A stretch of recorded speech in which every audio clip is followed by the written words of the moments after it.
Malam nisfu Sya'ban Allah memperhatikan semua makhluknya. Tiap hari Allah memperhatikan makhluknya.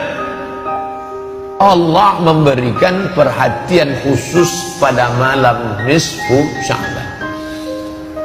Fayaghfiru li jami'i khalqihi, diampunkannya semua makhluknya yang meminta malam itu, yang berdoa malam itu, yang bermunajat malam itu.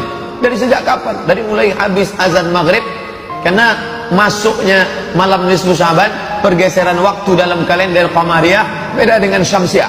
Tapi Nabi tak ada menyebutkan amalnya apa, itu tak ada. Tak ada Nabi menyebutkan kamu mesti buat ini. Ya nanti kalau ada yang mengatakan harus baca ini, harus buat ini, harus baca ini, harus zikir ini, itu ijtihad dari para ulama. Allah memperhatikan semua makhluknya pada malam nisfu Sya'ban. Fayaghfiru li jami'i khalqihi, Allah mengampunkan semua makhluknya illa, kecuali dua. Ada dua yang tak diberikan ampunan, ada dua yang tak dikabulkan doanya. Yang pertama, musyrik, orang yang masih syirik, mempersekutukan Allah, menyembah Lata, Uzza, Manat, Hubal, Jibri, Taghut, yang masih datang kepada dukun, yang masih kepada minta kepada benda keramat, masih mempersekutukan Allah. Maka taubat nasuhala, berhenti menjelang malam nisfu Sya'ban ini. Bukan hanya menjelang nisfu Sya'ban, sejak kapan saja berhenti buat dosa.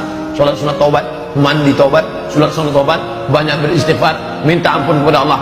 Yang kedua, yang tak diterima Allah doanya, yang tak diperhatikan Allah malam itu, yang dicueki oleh Allah adalah musa'in, orang yang belum berdamai dengan musuh, dengan kerabat, dengan tetangga, dengan sahabat.